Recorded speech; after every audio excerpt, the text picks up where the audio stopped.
Welcome to another episode of the Cognac Boyz podcast, man.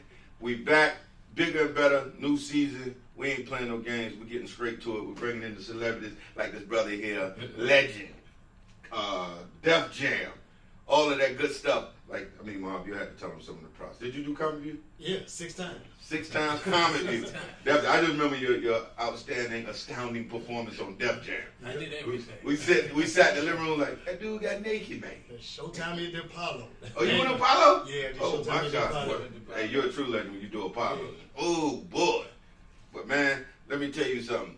This season right here is going to be one. Fasten your seatbelts and sit glued to your TVs for Cognac Boyz podcast. We ain't playing no games.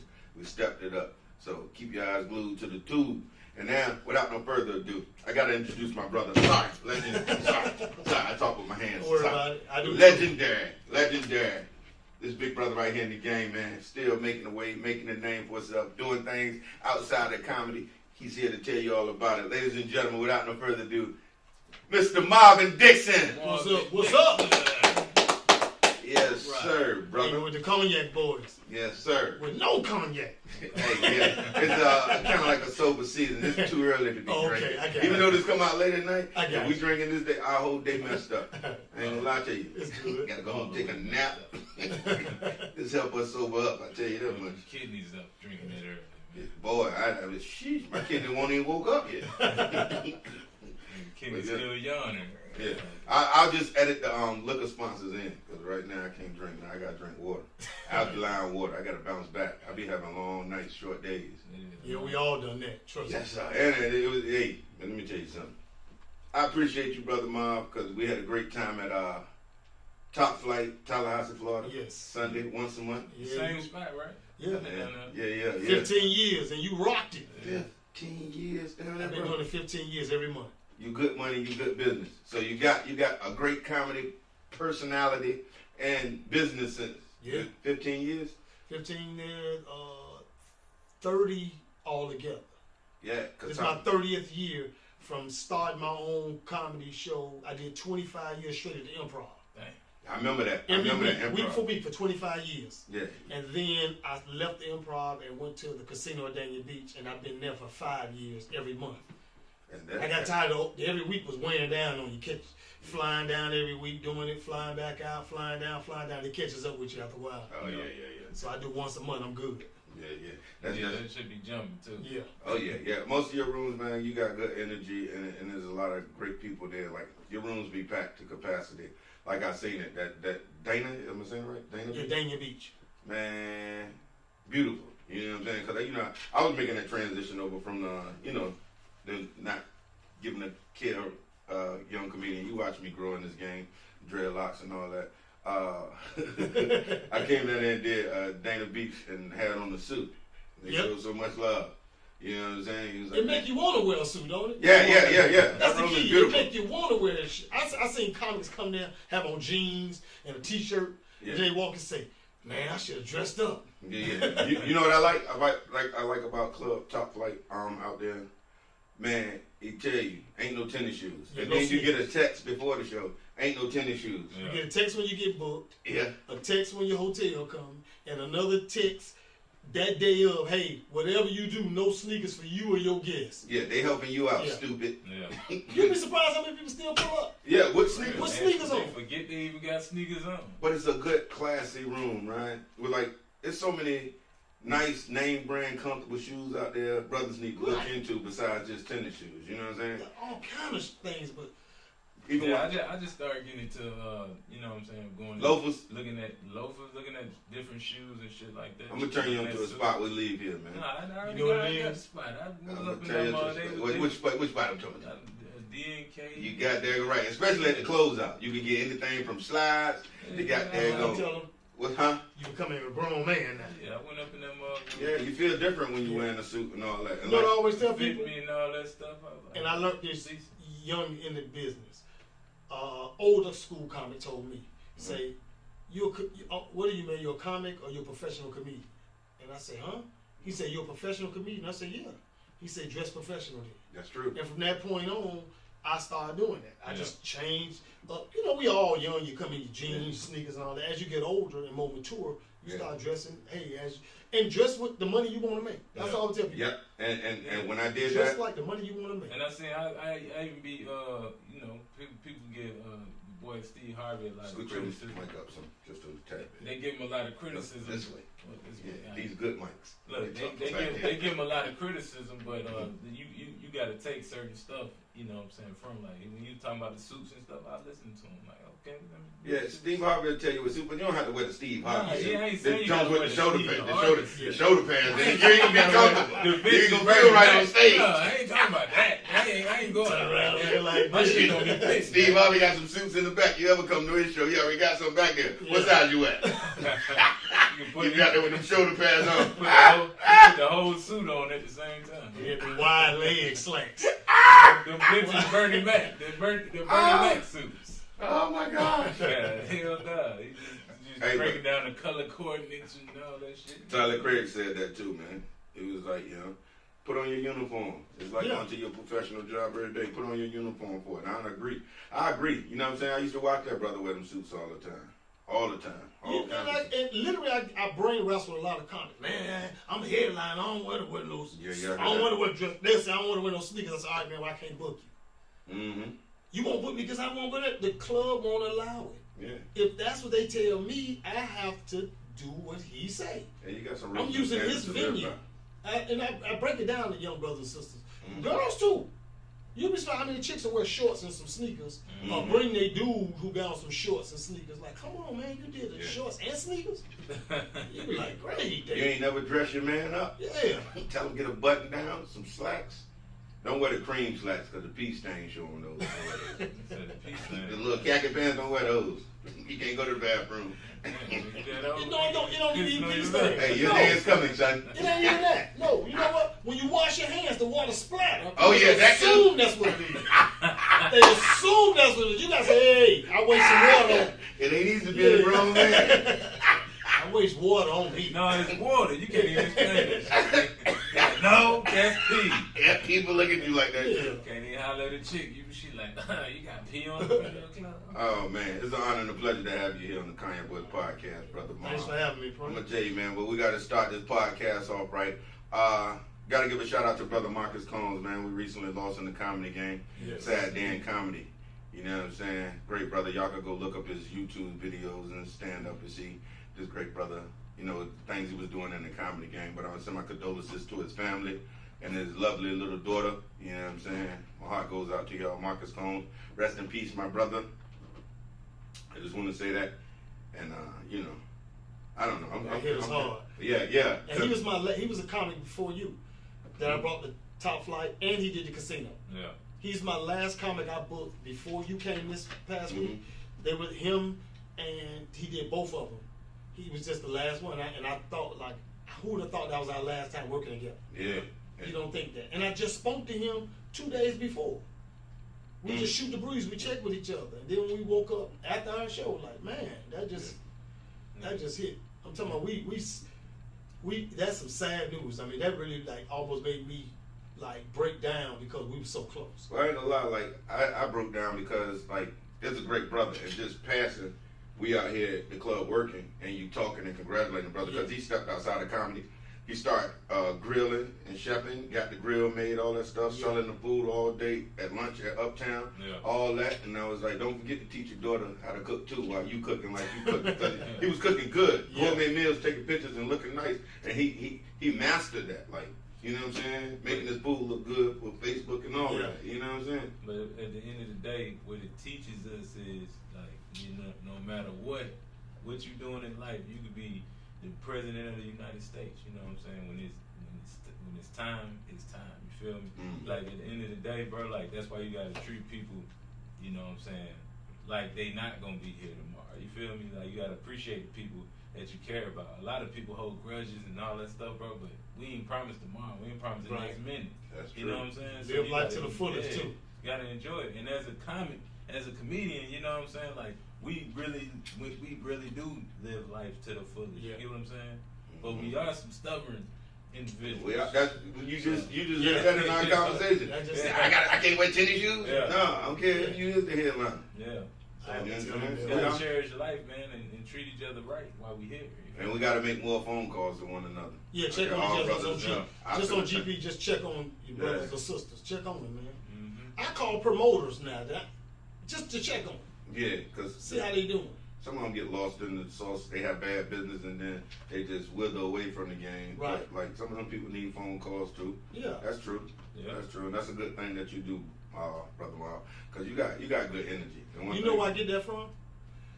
Years back, when I was doing the morning show in Miami, met a brother, didn't know him, he was an older gentleman. He was saying, man, I see what you're doing, man, and keep doing what you're doing. He said the hustle gonna pay off. He said, I myself thought that, and I didn't know who he was. I'm sitting there just chatting with the man. He said he used to bring all the shows. See, back in Miami, in South Florida, there was a place called Miami Highlight and Hollywood Sportatorium. Those are the only places black shows came. That was it back in the days. And he said, I used to do all the shows there. And I'm like, okay. And I asked the older guy who knew him, said, yeah, he used to bring all the black shows there. And he said, I used to bring this guy there in the 70s and used to book him. And artists used to tell me the big name acts didn't want him to open up. And I used to tell them, hey man, this is my show. I put on the show who I want. Now, if you want to put on the show who you want, you book your own show and put on who you want. This is my show. Yeah. And nobody wanted to, because the brother would turn out the show. And he said, the man later came out with a hit. He got in the studio, came out with a hit. I still book him. And then he said, next thing you know, a lot of the white agents and the white bookers start getting all the black acts. The big name, they start locking them down. And now you can't just book a person, you got to go. And back then, it was called Cellar Door Entertainment. Cellar Door was the biggest promoters in the world back then. Cellar Door, you have to, so if you want to book, let's say an act costs $30,000. Cellar Door said, you got to go through us and they $50,000. That means we're going to get our cut, we still going to pay them if you want. So that's it works like that now. Like you can't book Jay-Z unless you go through Live Nation. Or Lil Duval. Yeah, unless you go through something like that. Yeah, because I've seen Carlos Miller, the list. Yeah. I was like, whoa. You got to go through somebody else to get them. Ain't no buddy no more. Yeah. Now, it's never personal. Only sad part, which is true what he said, and this man was different. He said, what I hate about it, and all y'all artists, they forget one thing. These agents and management work for you. You don't work for them. True. That means I don't care if let's say, and I hope it happens, bro, you get a mega deal. You sign $100 million deal. They don't know the history you and I have. Yeah. And if I call and say, hey, Fredo, man, I can't give you that, man, but can you do it for $20,000? Yeah. I'm gonna come They supposed to still take that offer to you. Yeah. But they don't.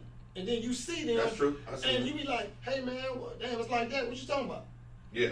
Yeah. My agent, but they keep forgetting that the agent think, no, he works for me, I don't work for him. Yeah. So this guy told me something, he said, I kind of lost my way, man, I went shot bad, lost my career, lost my lady. He said everything. He said he had to move into a rooming house, and back in the early 80s, it was like a rooming house. You got your own little room, but everybody sharing the same bathroom down the hall. Yeah. Something like a college dorm or something. He said it was a rooming house. He worked at a racetrack. The man said, all I did, I was cleaning up horse crap. Clean it up. That's all I'm doing. Putting hay down. And next thing you know, they had a payphone in the hallway. And the guy said, hey man, you've been getting a call all day. And they said, call him back. He said, I didn't know who it was. All of a sudden the phone rung about 2 hours later. It was them. Said, hey, how you doing? Somebody want to speak to you about them you booking them. Well, I don't do that stuff no more, man. I got out the business. He said, well, hold on, let me see if you want to speak to him. It was Prince. Prince reached out because Prince said, I remember what you did for me. Prince said, them days you don't know what you've done for my career. And I want to get back. He said, I got a tour that I'm doing, and I'm going to give you the South Florida day. And the man said, well, let me see if the highlight available. The man said, the highlight? Prince said, that place you brought me to? No, I need something bigger than that. He said, well, let me try the Hollywood Sportatorium. That's the biggest place. No, you need something bigger than that. Prince said, I'm the hottest person in the world right then. And that was the Purple Rain tour. Wow. And that was big. And he ended up, Prince wrote him a check, sent it to him. to book the Orange Bowl. Did the Orange Bowl, sold out, and when it was over, the priest said, "Man, when this check clear, I'm gonna send the money back you sent me." Person, you keep that. That's good, people. I just want you, because you deserve not to live like you live. And that was his retirement. He walked away with all that money. Remember that, this in his 80s. He made a couple of mil from that show. To the place, the Orange Bowl back then, he could see about 80,000, 90,000 in there. And he sold it out. And Prince ain't charging nothing. And Prince paid for everything to do the show. Because he wanted to see that man back on his feet. Right. Like, some people know your story, you know what I'm saying, without, like, they think it's a big disconnect between us and the industry. The industry knows what's going on, too.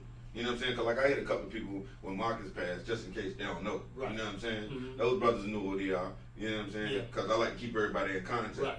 And I reach out to the industry every now and then. You know, because when you're doing stuff, it's like, it's a small, tight-knit community. Yep. But it's great people like you that paved the way, and people don't forget you. You know what I'm saying? Your name should always come up. You're a household name for greatness. And then you move with a good spirit. You know what I tell the brothers to do? I don't ask nobody. You don't got to come back and do a show for me. You blow it. I don't ask for that. You know what I ask them? Get me in some doorways I can't get in. Meaning some clubs. Yes, sir. If I can't get in this certain comedy club, you're a big enough name to say, "Hey, man, I got this brother down there. Do me one solid and book him in there." It ain't even about the money.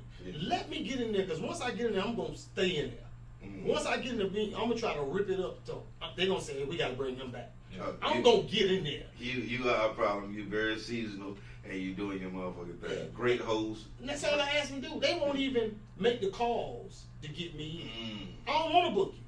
Get your money. I know, hey, the white agent or whatever got you locked down. You might be making $250,000, $300,000 a weekend. I just ask you to get me in a certain comedy club. Make a phone call, because they can do that. We all, at a certain level in life, at a certain level in life, I can make a phone call to get Fredo somewhere. Fredo can make a phone call to get you in somewhere. I mean, it ain't about the money, just to get you in there. Once you get in there, you're going to sell yourself. And a lot of brothers don't do that. I be telling them, like, man, I didn't know this till I found out in interviews. I know the first Mike Epps, I gave him his first show he ever had in his life. His first paid gig, first few, I used to bring him all the time. Guy Torrey, first show ever. Deion Cole, first show ever. And they'll tell you, I don't be calling them for nothing. Hey, man, I just ask you, can you make a phone call and get me in there? That's all. Always say you pass stuff forward. You know I'm a headliner. You know, me and Mike done been in competitions against each other. And I won them all. You're proud. But I knew you was finna say that. I won them all. But Mike was in the right place at the right time, and he deserves the blessing he got. Oh, yeah. I watched him at Laugh-A-Palooza, bro. He deserved that to 100%. That's my dog. Every time I see Mike, I show him love, man, love. But I just ask, man, make a phone call. Because some people in certain positions to open the doors. Syndicated radio shows. Like now, I just got on with Chill Rock. I'm part of the Chill Rock show. For sure. And what I want to start doing, and I say once I get my feet wet, I want to start doing a quick interview with brothers like yourself. Even the worst I can do is get you followers. Yes, sir. You know, this brother here deserves a break, and interview you right quick. Bam, that's your follower. It's like Steve Harvey can do, saying, "Hey, it's Fredo Davis, break time. Let's give this man a break he deserves." And just interview you. Let you be a special guest. And you know what? He did that for Carlos and them. And that's what, I would do, putting them boys on the platform. And that's what you do. You in that position. You ain't got to do it once a month. Once a month. Give him somebody the spotlight. Now Ricky does reach out to comics and interview them. He does interview them, because I was shocked when they said, "Ricky want to talk to you." Huh? Yeah, he want to interview. It's your birthday coming up, right? He want to interview on your birthday. Wow. And talk about all, because Ricky said, "You the first person brought me to the Florida. I ain't never been to Florida. You're the man. You the first one flew me down to perform." And Rick said, a lot of these brothers don't acknowledge you was the first one to introduce them to South Florida. Yes, sir. And Ricky said, when they come down on some of these big shows, he said, unless you don't want to do it, you should be on every one. Unless you don't want to do it. And let me ask you this. Yeah. So when you say South Florida, like, that's Miami and all that down there, right? It's Miami, West Palm Beach, Fort Lauderdale. Yeah. Yeah. The whole South South Florida. to Chet Wilson, man. That's my partner. But under your umbrella is Benji Brown. Benji Brown, I got him started. Malik, yes. Malik, that's out in Cali with Big Sean and Brighton and all that. Larry Dog. Larry Dog, yep. Larry. What's my other boy? Razor. Yeah. Me and Razor started like together. Yeah. We really started. Him too. Me and Razor might have been 2 or 3 months. I know it was 6 months difference. When we started the same year. Yeah. And it's so funny. Larry Dog asked me this. How did you get over, like, just went ahead of us as far as popularity wise? And I said, I handled myself like a stripper did. You gotta break that one down. Yeah. The most popular strippers, the most popular strippers be at one strip club. If you want to see her, you got to go there to see her. If you see a stripper go here Monday night, here Tuesday night, here Wednesday night, here Thursday night, here Friday night, she ain't building no follower. She chasing money. Money's not coming to her. She's chasing it. And I just tell Larry, y'all chasing. Every time somebody says, I'm going here, I'm here. I'm staying right here. And that's how I ended up being host of Miami Nights, the nightclub of Miami Nights. They would go other places, I would stay there. And I would build a following. I went from my first show from 7 people until within 5 to 6 months, I had almost 1,500 to 2,000 every week. Yeah, and I remember. Because I stayed there. And it was a big talk. And I tell them, you stay there, man. Don't chase it. Dudes that hustle in the streets. Everybody came there to see you. Yeah. That's how you got the Trick Daddy video. Trick Daddy video. You don't know now. Def Jam. When Trina was 16 or some shit. The crazy part when they stepped in. Now she was grown. I couldn't do it. She was grown. 16-year-old. No, she was grown. She like the same girl that R. Kelly tape. Ain't gonna lie. Oh, no. No, she was just young. She just young looking. You don't know now? No, yeah. Trina was already, I think she was with the little bootsy voice. Yeah, she was young. I mean, she was about 20 at that time when she did that. I know she was about 20 then. He was fucking with Trick. I remember you playing the bathroom, man. Yeah. Yeah, so you was working radio there too? I started radio after that. Word. The way the radio station came to me, they was like, who is this guy got all these people, 2,000 people inside this nightclub? And people don't know when I went to, I used to go to the Improv there, which was, I used to sign my name in open mic night, they would never call me. They would like bump me or whatever. And the man who's my mentor to this day, who's on radio, James T, it's like a father to me. I used to get mad, and I didn't know him really. Didn't know James at that. I just was talking to him. I said, man, can I ask you something? I'm be trying to go to this comedy club and sign up. They don't never call me up or whatever. He said, okay, make it happen around. I said, huh? He said, make it happen around. Go to another club. And I went to the hottest club, which is Miami Nights. I said, what nights aren't y'all open? He said, Sunday, Monday, Tuesday. That's the nights I want to do my comedy show. And I did Sunday, Monday, Tuesday, and built it up. I was a one-man band. I used to take our flyers, put our flyers, go to people. Wasn't no social media then. Your legs were social media. Yeah, because I used to do that. I still do that every now and then. If there's a big show coming out of my pocket or my people's pocket close to me, I'm going to go put flyers on a lot of cars. Probably 1,000, 2,000. And I told you some years back when we used to do that, I say, hey, man, don't think people ain't watching. I see what you're doing, dog. Yeah. I admire your hustle. Yeah. And I watch you grow. I'm the one told you, I said, you ready to headline. Yeah. Yeah, you did. You watched You ready to headline. Yeah, I remember coming up to you too humble, like, I think it was in the back of Uptown. I was like, yo, I heard you got a room in Tallahassee. He was like, you ain't ready yet. Yeah, I told him. I first told him he wasn't ready. Most comedians don't know that when they're telling you something for your own good. Then I say, you ready to feature now. I said, you ready to feature now. And then I told him, hey, man, you ready to headline. It's real levels to this. Real levels. It is, and they don't realize that. You ever had that run-in with the young hard-head comedians? You know what? No, a lot of them respect me. And I'll be honest with him. Like Country Wayne, when I worked with him, the first time ever, he'll tell you, I told him, I said, man, dog, you got a hellified following. Make that money much as you can, while you can, but do me one favor. You want to make it last longer? He said, what's that, man? Learn the craft. I say, don't just be content and stuck. Learn the craft. I don't care if you got to hustle, host, and bring 3 more people with you to fill in the time.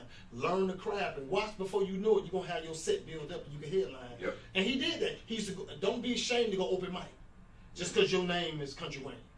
And Wayne worked out, and when I seen him, we worked together again. Man, it's like watching your son grow. Like this brother, listen. And I've had one say, but he To this day, I don't know what he's doing because the show I did with him, he got booed off. That happens. It's he called got booed the off. humbling. And then I'm going last. And the order, a lot of y'all don't know these people, was B-Tuck, Steve Brown, and myself. And he went last. Ego had him going last. Huh? Man, and Steve, I'm going to tell you, I say, hey, man, let's leave. I say, why? Because I think he's going to eat it, and they're going to be asking us to go back, want us to go back up. Yep, they will do so that. Leave, let's leave. We got our money, let's go. And we left, and I'm eating. I was getting something to eat. Dude called me, hey, man, where you at? I said, I already left. Man, they booing the dude. Oh, well, y'all wanted to go last. Hey, that bullshit is humbling. I don't care who you are. What you doing? Hey, that shit will wake your ass up. And you ain't gonna sleep that night. No, you gonna sleep with your shit wide open. Hey, but what I be saying, like, when people get booed, like, and they ain't expecting to get booed, like, when they feeling themselves too much, and they go up there and they get booed, they be trying to fight the boo. Like, you ain't finna fight the boo. Hey, your voice is going low and low whether you doing that. But after a while, you up there like this. You up there like, I'm drying up. You up there like Pootie Tang, and they very humbling state. I tell you that. I've been there. I started out in 559. You remember with Bruce? Woo, yeah. You had to be strong. Your confidence had to be on 1,000 to conquer a room like that. I done 559 about 6 times. But and not one time, whoever featured for me did never make it through. Yeah. And all you had to do was 5 minutes, bro. Yeah, like the $500, 5 minutes. The headline only had to do 10 to 15. That's what. And them dudes couldn't make 5. Scared. And if they didn't like you, they throw stuff. Yeah. That was crazy because I had on a lime green shirt. Never forget it. Thought you was clean. Lime green hat, dreads out the top of the hat, looking like a young Buster. Wallabies on lime green. Somebody threw a hot wing or something. And I thought the joke had ripped. Yeah. I looked down at my shirt. It was a big ass splatter, man. Them niggas was laughing so hard. Yeah. Man, I never forget it. This business is crazy. Yeah, and I can't jump out there and fight. I don't know who threw it. I wanted to, but they were gonna tear my ass up. Yeah, like when I was taught, like as far as like bright colors and stuff like that, like tell me not to avoid shit like that. Nah, bright colors brings good energy. I would tell you that now. When I read and like these different books and stuff, you want brighter colors for it attracts the attention and it puts people in a happier spirit. These dark colors, you know what I'm saying? It's kind of like, what is he going through? Is he depressed a little bit like that? You know what I used to do? And I don't know if you ever noticed this. When it's a rowdy room and a lot of comics, and I used to study this when I was younger especially, they would go up to that hype music to get them amped up and all that. Every time, back in 558 days and all that, I used to walk up there to slow song. Yeah. I would go on stage to a slow song, and I'd be sitting up there saying, I don't give a damn what y'all saying. I'm playing this whole song. And I'm vibing because I'm already dressed up. I said, y'all wore that hood clothes. I'm dressed up, babe. I'm ready. And I just dance, and then they listening to me, and I used to get them. Yeah, captivating the audience. You do that. I used to always go up to takes studying and researching, brother. I used to watch him and say, you know what? Let me walk up to this, and I would play a slow jam. My favorite song was Teddy Pendergrass, Come On and Go With Me. Because if you black and don't like that song, kill yourself. Let me tell you something. That Come On and Go With Me. You probably had a lot going with you because you've been out a long time. So you broke Wilt Chamberlain records with Groupies yet, Mom? You want to tell people? No. That's something else I tell young comics too. Did the Stardom in Birmingham. And I had a young brother open it up for me. And he met this young chick. It was a white chick too. And he was going to take her back to his room. I put him aside. I said, hey, man. You know, what's up, I said, hey, man, get that girl number and get to know her.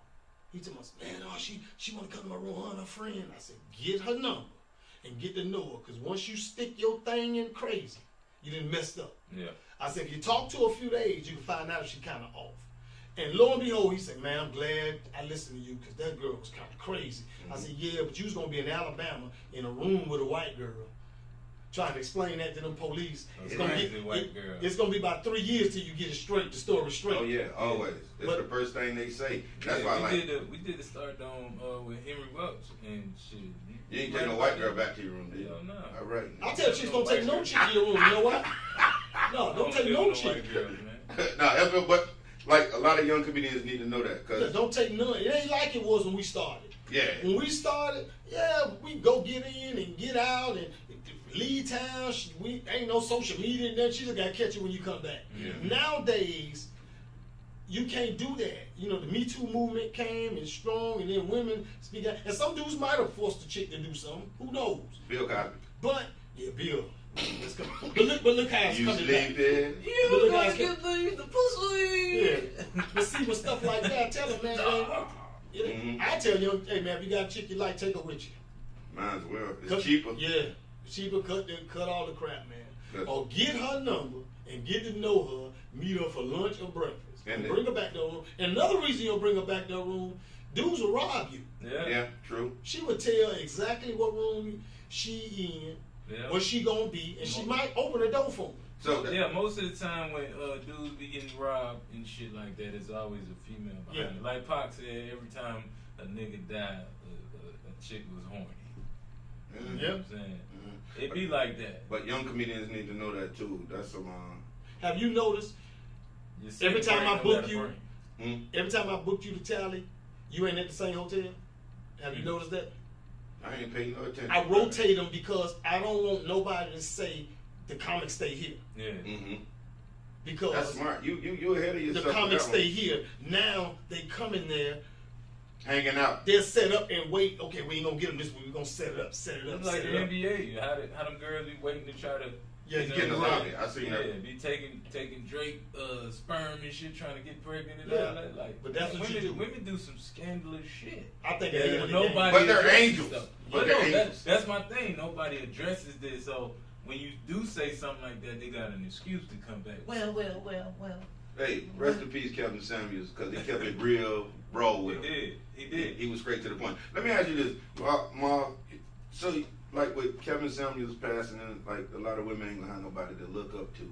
Did he keep it too real with them, or was he telling them the truth? And I don't think women like the truth. With some of them, he was brutally honest. Brutally honest. They liked it, but they hated it. And you know what though? You had millions that hated it, but you had millions that loved it. And we can tell. It wasn't no in the middle. It was millions that did because he had 1.4 million followers, which is majority women. Mm-hmm. He was as of January before he passed, he made $3 million just that alone. They paid for one-on-one sessions with him. Mm-hmm. Even celebrities, Nicki Minaj called in one-on-one. Just to try to argue with the nigga. But they're calling in, and to have that, he gonna say the same stuff. He used to always say, "How tall are you? What's your dress size? Mm-hmm. How much you weighed last time you weighed yourself?" And then he asked, "What you do?" Kids, and then he just started breaking them down. But this is what people don't realize. His first year was us. He got on men. Mm-hmm. But men we shrug stuff off. We don't give a damn. Yeah. Like, listen, if I don't like what you saying, I'd be like, you know what, man? I see you in the streets. Let me tell you, you're not going to have a fan base of men that don't like what you saying. Hey, it's always women. I'm going to tell you something he said. One guy, you probably can pull it up. And can we curse? Yeah. Oh, I didn't know. Yeah, I'm sorry. I should have put that disclaimer on there. No, hey, let me tell you something. Whatever you do, however you do, you might have sponsors. Jordan Jackson didn't cuss the whole time, but you can say what you want because we're unfiltered, unadulterated. And not some cocaine off somebody. I'm repeating what he said. Don't tell nobody else. He said till he was talking to that guy. He said, "I told her." The guy said he was 5'6". He said, "How much you weigh?" I'm kind of thick. He said, "How much you weigh, man?" He said, 280. He said, "You 280?" He said, "You a fat fucker." Yeah. And you wonder why you drop. And then the guy talking about, "Nah, man," he said, "I got this kind of job and everything." Yeah, but I bet you got a little dick. Dang. And he just got on the guy and said, "How you supposed to get a woman and you working that little mediocre job, talking about you want to get a woman, you wonder why these women fake want you. Get your ass a better job, man. Take a trade up." He started dogging the guy. And what happened was what made him transform was how the women was coming in and adding on to it. Yeah, you should have got on this fat ass, should have got on this. And then Kevin would see the woman on there, but damn, you fat too. Exactly. Mm-hmm. So what ended up happening was he ended up transforming and saying he didn't know it was going to blow up more with women. Yeah.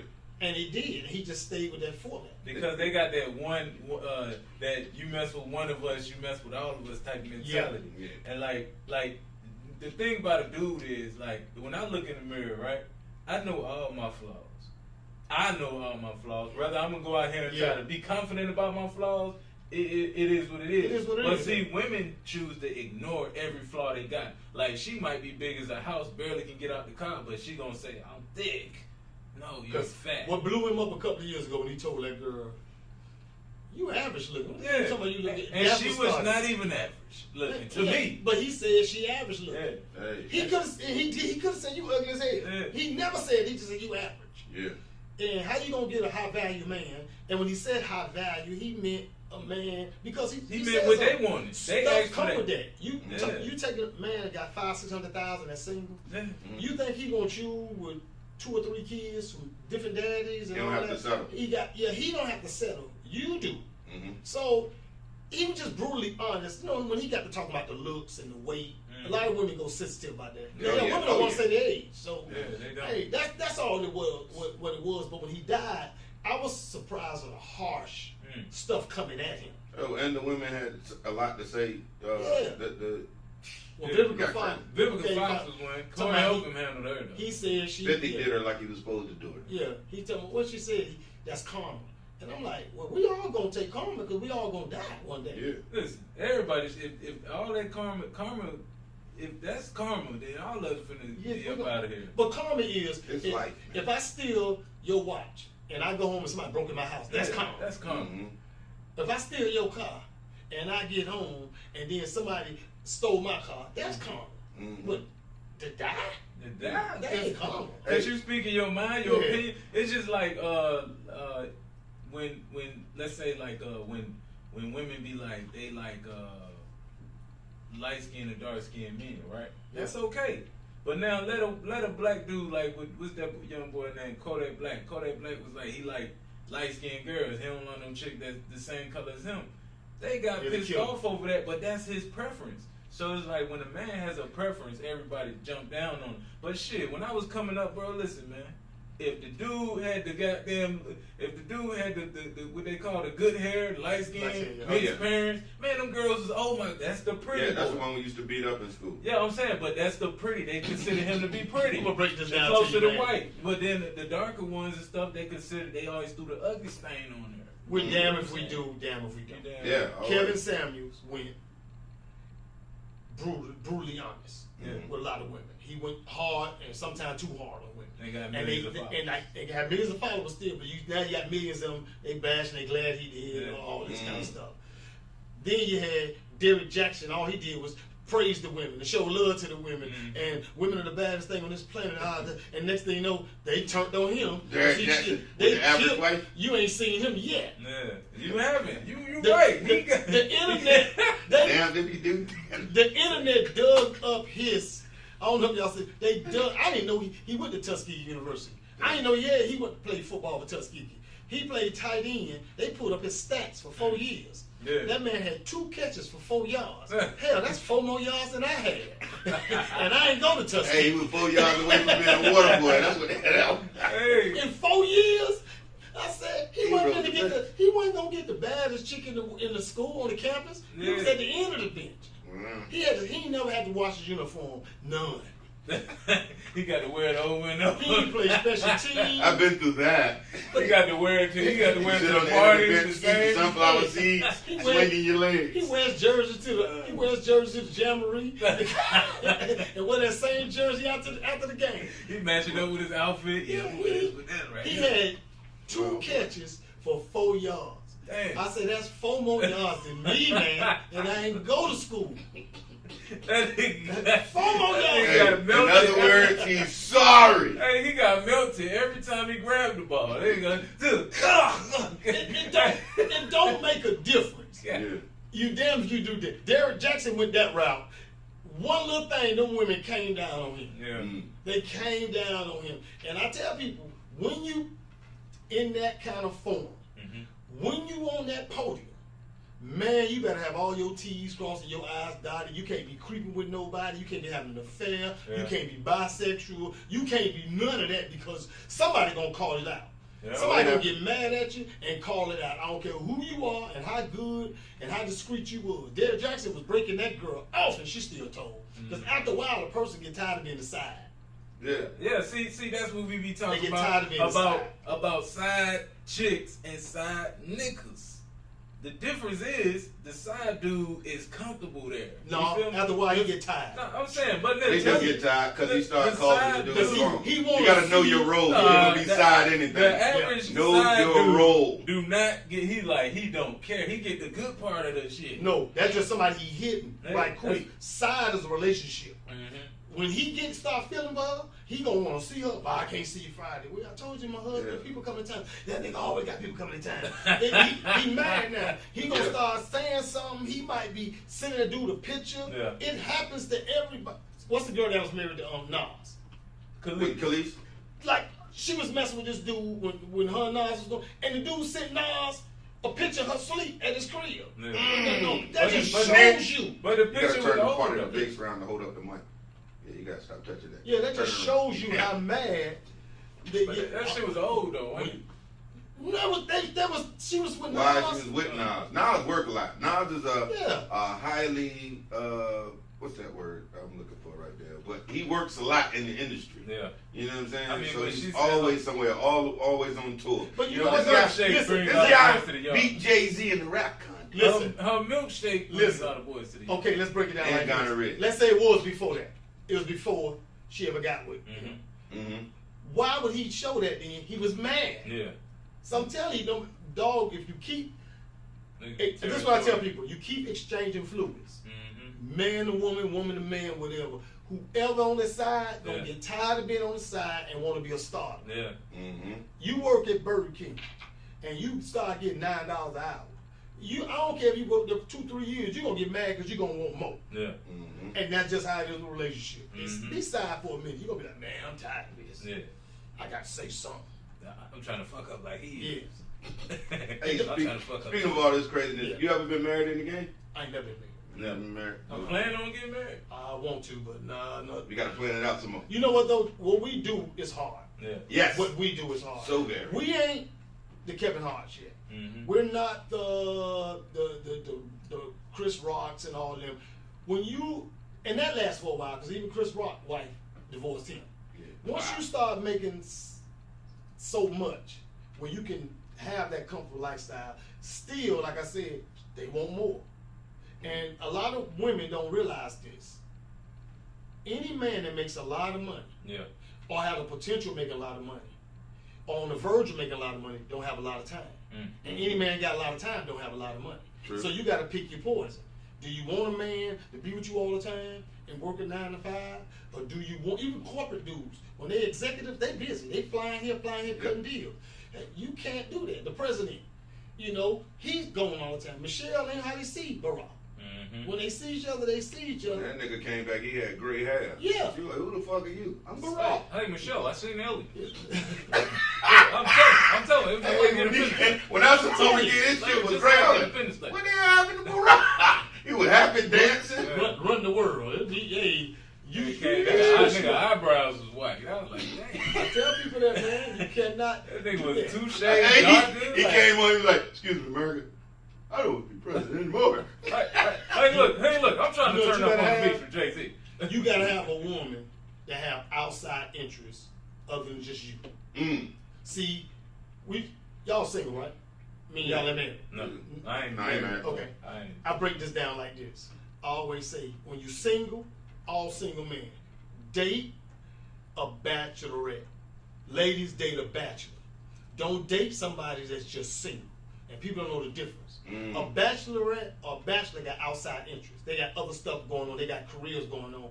A single person ain't got nothing to do but just wait on you. God damn, we've been dating wrong. Follow your life to the T. What you doing? Where you going? When you coming home? When you gonna? That's a single person. A bachelor or bachelorette got outside interests. They going here. They doing this. They doing that.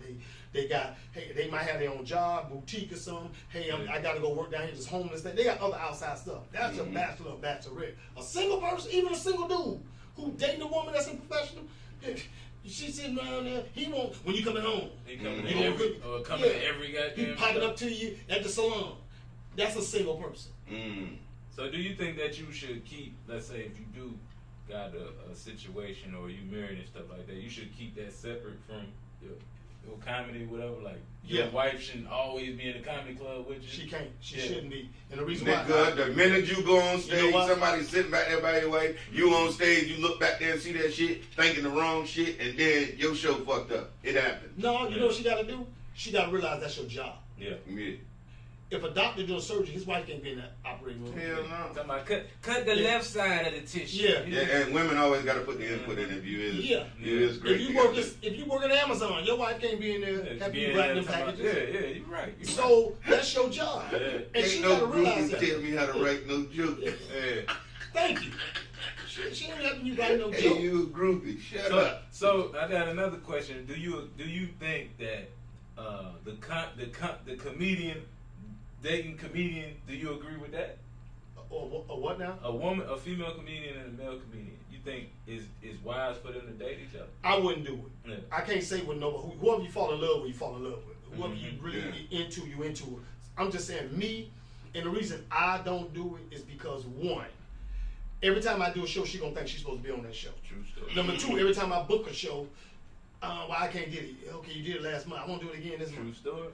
And so every time any bonus conflict of interest with the business. Yeah, she's gonna think she's supposed to be part of that.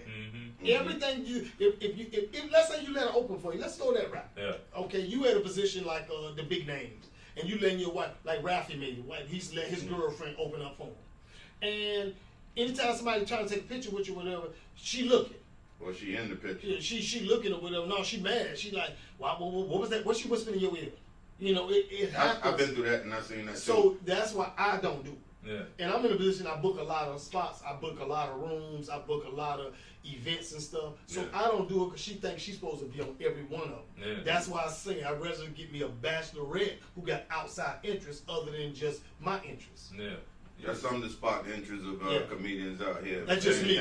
You're a very intelligent dude, man. He highly intelligent, bro. Hey, listen, man. Hey, look, man. Hey, look. They say you ain't the man until you can control your manhood. You feel me? Hey, and this brother got it down to a science, man. Yeah, because that makes sense. You know what I'm saying? Like, you're my baby right here. You know, she gonna open up every shelf. I'm gonna be like, business and pleasure don't mix. I've seen dudes that got with chicks, and literally, I could be at the club and I say, hey, man, I pull them aside.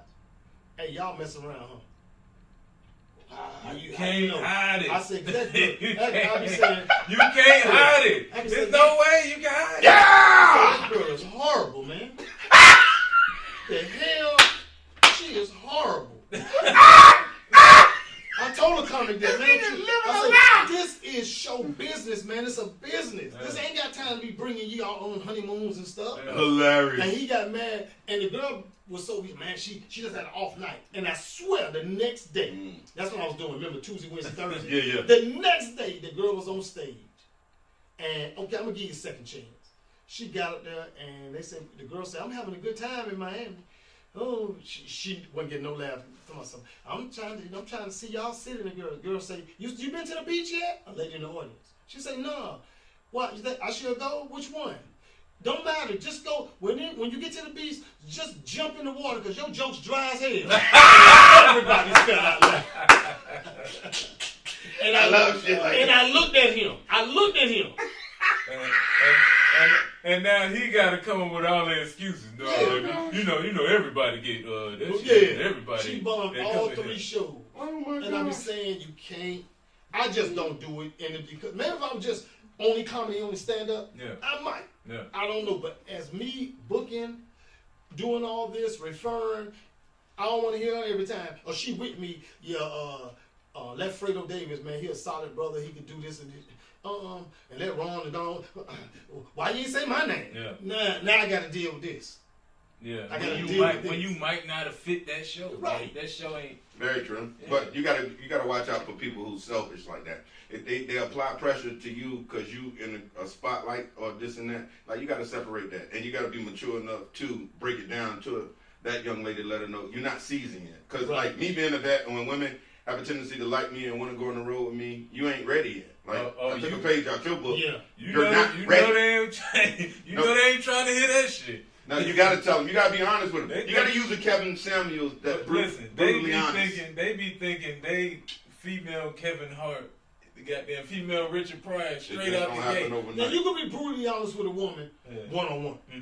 You can't be publicly.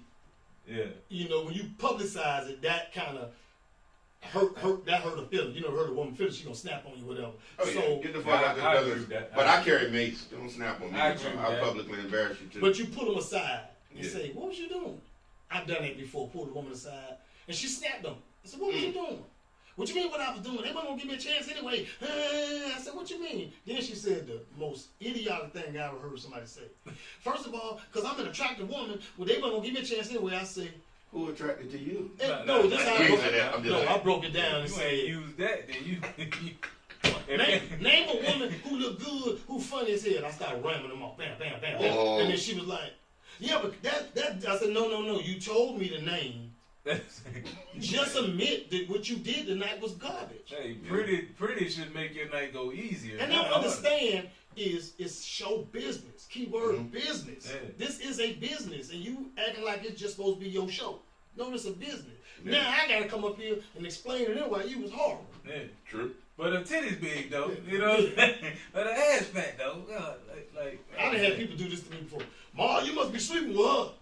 Yeah, they gonna do that. I be like, "What you mean?" "Ain't no way hell you booked her because of her jokes." Yeah. And so that's when I was young in the game and I started learning. You know what? You cannot. And I always tell them this, and I know Fredo knows this. I have a rule: if you refer somebody, yes sir, and I book them and they horrible and they straight bomb, I ain't booking them no more nor you. You made me nervous with that. You made me nervous with that. I ain't gonna lie to you. Like, "Hey man, what's up with your man Ma?" "Man, Ma phone turned off." I can't do it. When you said that, because I was like, your reference is everything. It's business. And just what you sent me, bro. And think about it. And then when you start booking spots. So that means a person word got to be credible to you. Because you're gonna be you can't look out for all your homies. They might be a good person. I know some comics are so good people that got rooms and they'll call me, "Ma, man, I want to book you to do my spot, man, but I'm trying to get down to your casino." I be saying, "Well, I can't do your spot then." So what you mean? Because I can't book you for the casino. You ain't ready for that. What you mean you ain't ready? Dog, you're not ready, man. You don't make your own people laugh. You make them mad when I come to the show. They mad at you. They mad at you. You walk up there, they say, "Oh man, they don't even want to hear you." Not him again. But I tell them that. They don't even want to see him on the fly. Show us who coming. When you gonna book me? Man, is you crazy? And like, you shouldn't even have to beg people. Your supply and demand to be up to par.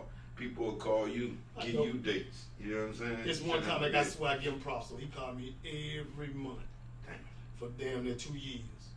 He hungry. And no, I know what I told him? I say, "Hey man, don't think I'm ignoring you. But one day I'm gonna find out you funny and I'm gonna book you. But just keep reminding me." Because every time I see him, he horrible. Damn. Like, man, you. Hey, I want to say this, man. Go get you a day job, man. Start wasting this man daytime minutes with your bullshit, man. No, he got a day job. Oh. I think this one got well, a day get two of them so you can start wasting this man daytime. Damn, man. Hey, boy, this comedy game, boy, is something serious. You don't realize what we go through. Hey, and they don't know the half of it. And I'm glad I got to talk with a brother like you that's mature in the game, been through some things so you can educate these young brothers and sisters out here that's in the game, that's watching the podcast and tune in, because this is a comedian platform. Something else we got to look out for now. What's that? Now people got comfortable rushing the stage. Oh, yeah. I mean, literally. You ever had any issues but it's getting more comfortable. Yeah. Now, when you starting to run up there on the Dave Chappelle's and stuff, that's an elite level now. Hey, you ran up on Chappelle, there's a fucking problem. Yeah. Because down on this level, all I'm gonna say is good luck, and then you rest in peace. No, the key word is this: the less successful you are in this business, that's the wrong person to run up on. Yes. See, you can run up on the Daves, you can run, and I told people, it's 4 comics only in the United States, black, that you can just say they name only and sell out in an arena. When I say arena, I mean over 10,000. It's only 4. The 4 is, and all of them then got in some kind of squabble or something. Chris Rock, what's the name, went on stage and slapped. Cat Williams, when the 14-year-old boy jumped on him, tried to choke him out. Dave Chappelle, only one left is Kevin Hart. I bet you Kevin doubled down on his security. You should. Nobody should be able to get close to you when you become the elite. When you're making over $250,000 a show, which each one of them make, minimum $250, you're supposed to take at least $10,000 on that. That's just your security. That's your security. And don't get no little cheap dude $200-$300. Now people gotta know key points too. Both sides of the stage, one in front of the stage, two in the back. Nobody should be able to come from the back and tackle you. Nobody should be able to crawl to either side of the stage and your point man hit. Anybody coming two in the front, you said it. Two on the floor in the front. Three. Because one gotta be in front of you at all times. Because anybody come from anywhere. Then two on each side of the stage. And somebody backstage, making sure ain't nobody else take that stage. But whoever, like you got a DJ or something, that's the only person out there with you. Nobody else. I don't give a damn who he is or who she is. I don't care if Kevin performing and Chris Rock walk up there with two of his homeboys. Hey Chris, you cool, but your boys got to go back. I can tell that was a Hollywood situation anyway. Because where we from, somebody take steps towards you and it like. Something, your animal instinct kick in. Take a step back and brace yourself with something. You don't put your hands behind your back. Oh, yeah. Never. But it's either you get in your stance. But look at it. I just want to say to all the comedians in the game, man, be safe, protect yourself, hold your own until security can help you. Because protect yourself at all times. That's what I'm saying. And if I book you, you good. Yeah. I never had anything with no comments. I have enough security for everybody. I tell them that. Because you don't want nobody to wear no goddamn sneakers. You can't fight in them dresses. Sliding around like goddamn. You can't fight in them dresses. Sliding around like Tupac and Suge Knight on it. And goddamn the night Tupac down. That's the smartest shit you could ever do. Slide somebody else. Yeah, they was falling in that video. Yeah, Orlando had his hand up like that. They can't do nothing with the smooth ass shoe. He like, this is not this stuff. He was like, nigga, what the fuck? That's true, you can't. You got on gators, you got to kick him with the point. And in the casino, that was Suge Knight was doing, flinging the goddamn shoe at the nigga, man. And at the casino, I have 3 security, one on one end, one on the end, one in the front, and then I have 3 police officers. Yes, sir. You got to have. I have all that, so I don't have no problem. So most of these clubs gonna have to step up their game too. Yeah. Somebody, because they let people walk to the stage and say what they got to say, and that's a threatening gesture. Like me, I have PTSD because of that. My last couple of situations I was in, because people came to the stage, and then a lot of times they be in the shadow. They don't know when you on stage, the light is here, so they're dark right here.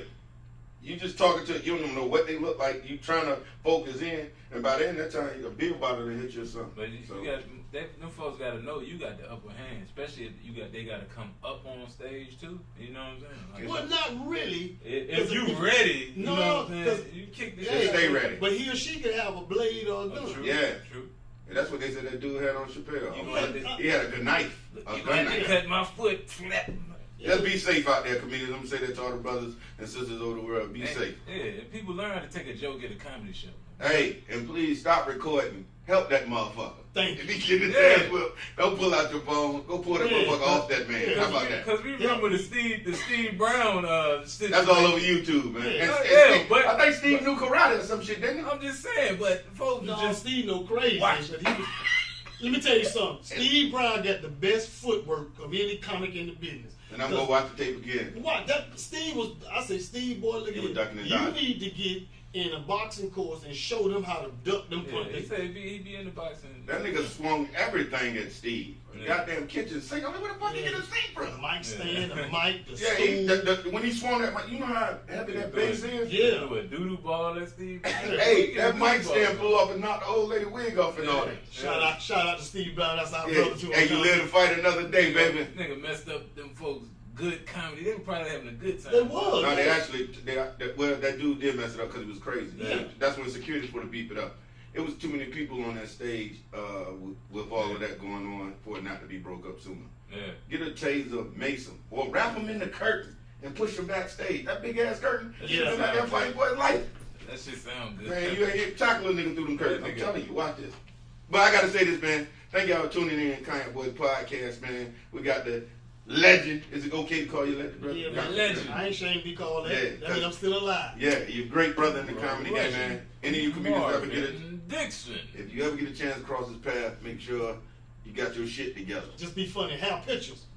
Cause Yeah, I don't book comics that don't have pictures. I ain't talking about with your cell phone. With that shit when you in the car with the seatbelt on. I gotta crop out your homeboy arm. No. Get your shit together. This is the comedy show business. Thank y'all for tuning in, Cognac Boyz podcast, man. I'm Cognac Boy Fredo. I'm Cognac Boy Ron and Don. And this is my uniform, Cognac Boy Fredo. You get a close up of that, whichever camera's zooming in. You know, these shirts was made by Big Horns Corporation over there on the West End. Thank you, Brother Horn. Big Life Apparel. Cool. God bless you. Good night. See y'all next podcast. Night, Russell Simmons. I don't know. Hey.